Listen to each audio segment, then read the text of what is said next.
never thought I'd be wearing a wedding dress again at 53, let alone marrying my ex-husband's brother. But life has a way of surprising you when you've hit rock bottom. The champagne glass trembled in my hand as I watched him enter the reception hall. My ex-husband, Ryan, once the center of my universe for 30 years, now looked like a stranger, hollow-cheeked and haunted. The young blonde beside him couldn't have been older than 28, her face plastered with a smile that didn't reach her eyes.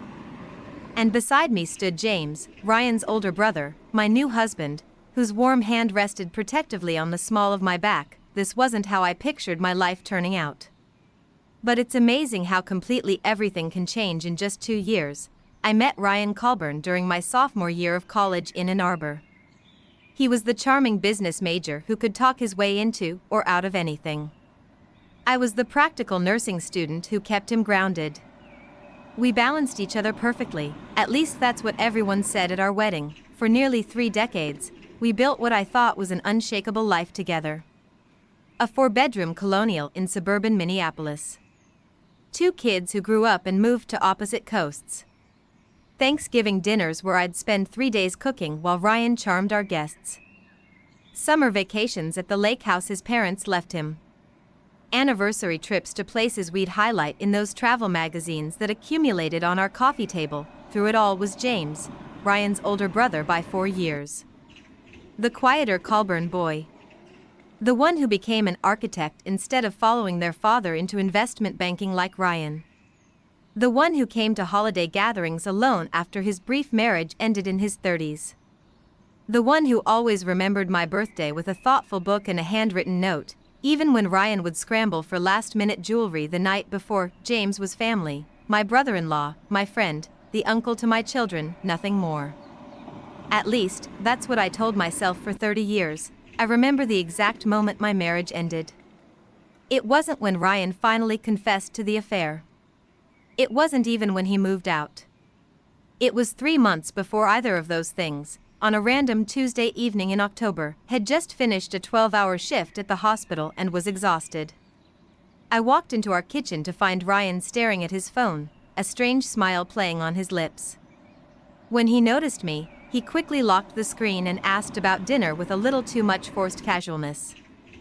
"Who were you texting?" I asked, surprising myself with the question. "Just work stuff," he replied, sliding the phone into his pocket. Such a simple exchange. So mundane. But in that moment, something cracked inside me, intuition, perhaps. The realization that after 30 years together, I could suddenly feel a lie hanging in the air between us. I ignored it. For weeks, I ignored all the signs. The late nights at the office. The sudden interest in fitness. The new cologne. The passwords changed on his devices. The weekend conferences that left no digital footprint. Ignored it because acknowledging it meant admitting that 3 decades of my life might have been built on sand. That at 51, I might have to start over. That I'd been naive the night he finally told me we were supposed to be celebrating my promotion to nursing director. I'd made reservations at the steakhouse we saved for special occasions. Ryan arrived late, declining the wine I'd already ordered, his face set in what I now recognize as practiced remorse. "Catherine, I need to tell you something," he said, his voice steady like he was delivering a business presentation. "I've met someone else. Her name is Amber. She's an associate at the firm." I remember looking down at my untouched filet mignon, thinking about how much money we were wasting on food neither of us would eat. Such a strange detail to fixate on while your life implodes. "How long?" I asked. 8 months, he replied. 8 months. While I was planning our 30th anniversary trip to Napa Valley. While I was sitting at his mother's bedside during her final days with cancer. While I was supporting our daughter through her divorce. "I think it's best if I move out," he continued. "Amber and I want to start building our life together." The restaurant kept moving around us, servers carrying plates, couples clinking glasses, the soft music playing overhead. But I had stepped outside of time, watching my marriage dissolve over appetizers. "She's 27, he added, as if that explained everything. Maybe it did. depression doesn't announce itself with a bang. It seeps in slowly, like water under a door during a flood. First, just a dampness you barely notice. Then puddles you step around. Until one day, you're drowning in your own home. After Ryan moved out, I functioned on autopilot. I went to work. I came home. I stared at walls. I lost 15 pounds without trying. I stopped calling friends back. I let the houseplants die one by one. Our kids were furious with their father, but they lived far away, Emma in Seattle with her tech job, Michael in Boston finishing medical school. They called daily at first, then weekly as their own lives demanded attention. I assured them I was fine. I was their mother. Protecting them was instinct. The divorce proceedings were civil but devastating. Ryan wanted it done quickly, efficiently. After 30 years together, he approached our separation like a business transaction to be completed before the quarter's end. His lawyer, a woman barely older than our daughter, explained that Ryan was being more than fair with the financial settlement. What she meant was that Ryan's new girlfriend wanted to move into a luxury downtown condo, and he needed to liquidate assets quickly to afford it.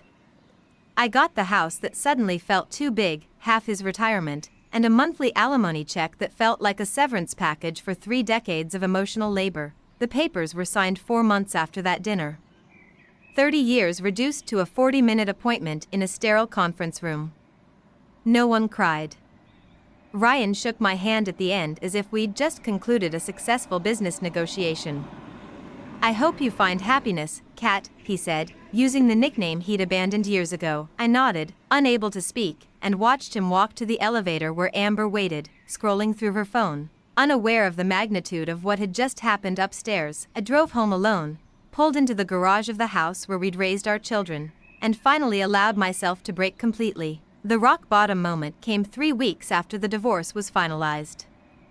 I was sitting on the bathroom floor at 2 a.m., surrounded by empty wine bottles and old photographs, when my phone rang. It was James. "I'm sorry for calling so late," he said, his voice tight with concern. "I just had this feeling that I needed to check on you." I couldn't speak through the tears, but he seemed to understand. "I'm coming over," he said simply. James lived 2 hours away in a converted warehouse apartment downtown. He made the drive in 90 minutes, letting himself in with the emergency key hidden in the garden gnome, a hiding spot only family knew about. Found me still on the bathroom floor, a mess of tear-stained cheeks and unwashed hair. Without judgment, he helped me up, led me to the couch, and made tea I didn't want but desperately needed. "I'm sorry," I kept saying, mortified that my brother-in-law, ex-brother-in-law, was seeing me like this. "Don't apologize," he said firmly. "Ryan's the one who should be sorry." We talked until dawn, or rather, James listened as I poured out months of pain, rage, and fear. When exhaustion finally overtook me, he covered me with a blanket on the couch and cleaned up the bathroom disaster before leaving a note saying he'd be back that evening with dinner. He kept his word. And the next day. And the next is somehow, without discussing it, James started spending weekends at my house. He'd arrive Friday evening with groceries and leave Sunday night. During those weekends, he gently coaxed me back to life. We cooked together. Took walks. Watched old movies. He helped me sort through Ryan's remaining belongings, providing a steadying presence as I decided what to donate, what to store for the kids, what to throw away. "You don't have to babysit me," I told him one Sunday afternoon as we weeded the garden I'd neglected for months. "I'm not," he replied, wiping soil from his hands. "I'm spending time with someone I care about who's going through hell." There was something restoring about James's company. He didn't try to fix me or offer empty platitudes. He just existed alongside my pain, acknowledging it without letting it consume either of us. 6 months after Ryan left, I started to recognize myself again. I returned to book club. Repainted the dining room a color Ryan would have hated. Planted a vegetable garden. Adopted a rescue dog, a one-eyed beagle mix I named Chance. James still came most weekends, though now it felt less like a welfare check and more like a natural rhythm we'd fallen into. We developed routines: Saturday morning farmers market, Sunday afternoon drives to nowhere in particular. Sometimes we'd talk for hours, other times, we'd sit in comfortable silence, reading in the same room. "Why are you still single?" I asked him one evening as we sat on the porch swing, watching fireflies appear in the darkening yard. It was quiet for so long I thought he might not answer. "I dated here and there," he finally said.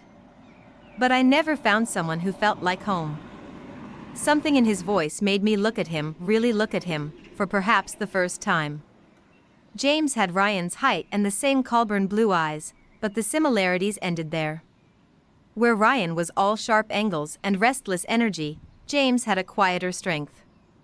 Crow's feet around his eyes from decades of thoughtful observation. Hands that built things instead of just moving money around. Plus, he added with a small smile, "I think part of me was always waiting for something impossible." I didn't ask what he meant. I think I knew, but wasn't ready to acknowledge it. The shift in our relationship was gradual, almost imperceptible. A lingering glance here. A brush of hands there. Conversations that stretched deeper into the night. But we maintained the boundaries of family and friendship, both of us perhaps too wounded by our pasts to risk the comfort we'd found together, until Emma's wedding, 9 months after my divorce. My daughter had postponed her wedding when the divorce happened but decided to go ahead with a smaller ceremony the following summer. Ryan would attend with Amber, which would be our first time in the same room since the divorce was finalized. "I'll be your buffer," James offered, when I expressed my anxiety about facing them. "Would you?" I asked, relieved. "As my plus one?" Something flickered in his eyes, hope, perhaps. "I'd be honored," he said. The wedding was held at a vineyard in California's Sonoma Valley.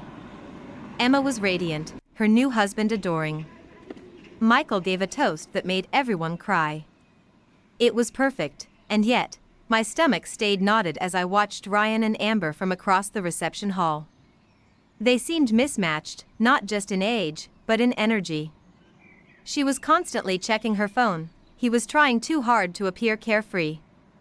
The golden tan he'd acquired couldn't hide the new lines around his mouth. "You okay?" James asked, appearing at my elbow with a glass of wine. "Getting there," I admitted. "Dance with me," he suggested, nodding toward the floor where other couples were swaying to a slow song. On the dance floor, James held me with a tender certainty that made my chest ache. His hand on my back felt protective without being possessive. We moved together easily, as if we'd been dancing for years. "He's watching us," James murmured. "I don't care," I replied, and realized I meant it. Later that night, outside my hotel room door, something shifted between us. James had walked me back, both of us slightly tipsy on good wine and wedding cake. "Thank you for today," I said. "For everything, really." "Kat," he said, his voice rough with emotion. "There's something I need to tell you. Something I've wanted to say for a very long time." My heart hammered against my ribs as I waited. "I've been in love with you since you were 20, he confessed. "Since the day Ryan first brought you home to meet the family." The hallway seemed to tilt beneath my feet. "Why didn't you ever say anything?" I whispered. "Because you loved him," he said simply. "And he loved you. And I loved you both enough to want you to be happy." "And now?" I asked, barely breathing. "Now I'm standing here, still in love with you after all these years, wondering if there's any chance you might someday feel something for me too." I looked at James, really looked at him, and saw 30 years of quiet devotion, of patient waiting, of loving from a distance while building a life of his own. "I think," I said carefully, "that I've been feeling something for a while now. I just didn't know what to call it." When he kissed me, it felt like coming home to a place I'd never been before. Our relationship changed that night, but we moved slowly, cautiously. James kept his apartment but stayed at my house more often. We dated properly: dinners, movies, weekend trips. We talked for hours about the complexity of our situation, about family dynamics, about the possibility of judgment from others. "Does it bother you?" I asked one night. That I was married to your brother for 30 years? Sometimes, he admitted. Not because of jealousy, but because I hate that it took him hurting you for us to find our way to each other. Ryan found out about us 3 months later, when he came to the house unannounced to pick up some tax documents and found James's truck in the driveway at 8 a.m. I opened the door and James's oversized sweatshirt, coffee mug in hand. Ryan's face cycled through shock, confusion, and something that looked suspiciously like jealousy before settling into forced nonchalance. I see you two have gotten close, he said, his voice brittle. We have, I replied simply, not offering explanations or apologies. The confrontation that followed was brief but intense, Ryan questioning our timeline, James standing firm beside me finding a strength I didn't know I had. You left, I reminded Ryan. You don't get a vote in what happens next. After he left, James held me as I shook with delayed adrenaline. Are you okay? He asked. Better than okay, I realized. I think I just fully let him go. The next day, Ryan called James. I only heard James's side of the conversation, measured, calm, occasionally firm. I'm not asking for your blessing, I overheard him say. But I would like your understanding, eventually. I love her, Ryan. I always have. When he hung up, his eyes were red-rimmed but clear. He'll come around, he said. Or he won't. Either way, we move forward. James proposed 18 months after we started dating, on an ordinary Tuesday evening while we were washing dishes after dinner. I've been carrying this around for weeks waiting for the perfect moment, he said, pulling a small box from his pocket. Then I realized that every moment with you is already perfect. The ring was nothing like the one Ryan had given me all those years ago. It was vintage, unique, a sapphire surrounded by tiny diamonds in a platinum setting. It reminded me of your eyes, James explained. Deep and beautiful and filled with stories. Are you sure? I asked, overwhelmed by the significance of what we were considering. People will talk. Our kids, Emma and Michael, already gave me their blessing, he interrupted with a smile. I asked them last month when we were all together for Thanksgiving. I stared at him, stunned. They both said the same thing, he continued. That they've never seen you happier than you've been this past year. I looked down at the ring, then back up at the man who had waited 3 decades for me. Yes, I said. 1,000 times yes. We planned a small ceremony at the lake house that had once belonged to James and Ryan's parents. It felt right somehow, beginning our marriage in a place that held memories for both of us, but creating new ones that were entirely our own. Emma was my maid of honor. Michael stood as James's best man. A handful of close friends and family gathered to witness our unconventional but deeply right union. The invitation to Ryan was James's idea. He's still your children's father, he said. And he's still my brother. We're creating a new family map here, but we shouldn't erase the old one completely. When Ryan RSVP'd that he would attend with Amber, I felt a curious lack of anxiety. Whatever power he once held over my emotions had dissipated, replaced by a steady certainty in my choice, and now here we were, at the reception, watching Ryan and Amber make their careful way across the room toward us. James's hand remained steady on my back, a quiet reassurance. Congratulations, Ryan said, his voice carrying just a hint of the strain visible around his eyes. Up close, he looked older than his 55 years. You look beautiful, Kat. Thank you, I replied, genuinely. I'm glad you could come. Amber hovered awkwardly at his side, her youth even more apparent in the daylight. She seemed uncomfortable, constantly glancing at her phone as if hoping for a reason to step away. Can I borrow James for a moment? Ryan asked suddenly. Brother to brother? James looked at me questioningly. I nodded. I'll be right back, he promised, squeezing my hand before following Ryan outside to the lakefront deck. Left alone with Amber, I felt an unexpected surge of compassion. She was playing with her watch, clearly uncomfortable.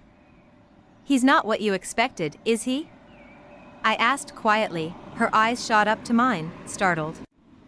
Ryan, I clarified. He's different than he seemed at first. She hesitated, then nodded slightly. He's intense, she admitted. Always working, always worried about appearances. And he talks about you and the kids constantly. That will fade, I assured her, though I wasn't entirely convinced. Give it time. Did you know, she asked suddenly, before he told you about us? Did you suspect? The question surprised me with its vulnerability. Yes, I answered honestly. But I didn't want to know. There's a difference. She seemed to absorb this, nodding slowly. He's not happy, she said, almost to herself. He thought he would be, but he's not. Before I could respond, James and Ryan returned. James immediately came to my side, his expression soft but unreadable. Ryan rejoined Amber, placing a hand on her lower back in a gesture that struck me as performative rather than affectionate. We should circulate, Ryan said stiffly. Congratulations again. To both of you. As they walked away, I turned to James. Everything okay? I asked. Better than okay, he replied, a small smile playing at his lips. He apologized. Not for leaving you, that he said was inevitable given where his head was at, but for how he handled it.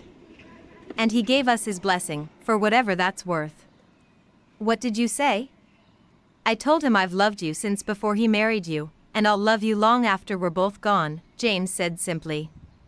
And that I hope he finds what he's looking for, even if I know what he lost. I looked across the room at my ex-husband, now trapped in conversation with a distant cousin, Amber scrolling through her phone beside him. He caught my eye and gave a small, resigned nod. Do you think they'll last? I asked. No, James replied honestly. But that's not our story anymore. This is. He took my hand, my left hand, now adorned with his ring, and led me to the dance floor for our first dance as husband and wife. As we swayed together under strings of twinkling lights, I rested my head against his chest, feeling the steady rhythm of his heart beneath my cheek. Never in my wildest dreams had I imagined finding love again at 53, let alone with the quiet, steady man who had waited in the wings of my life for 3 decades. I wish we'd found each other sooner, I whispered. James shook his head, his arms tightening around me. We found each other exactly when we were supposed to, he replied. Some love stories take longer to write, but that doesn't make them any less perfect.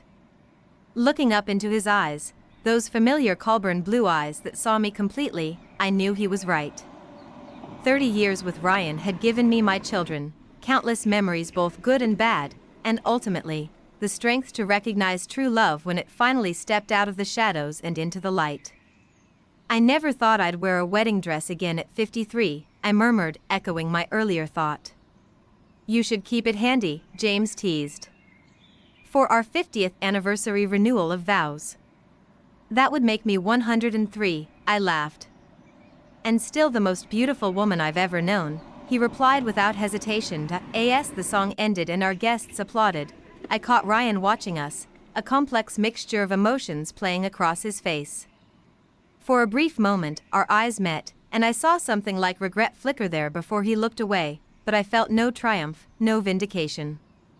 Only gratitude for the winding path that had led me here, to this moment, in the arms of the man who had loved me quietly for a lifetime. Sometimes, the greatest love stories begin with heartbreak. Mine certainly did. And as James led me back to our table, his hand warm and steady in mine, I knew without a doubt that our ending, our beginning, was more beautiful than anything I could have imagined. The end.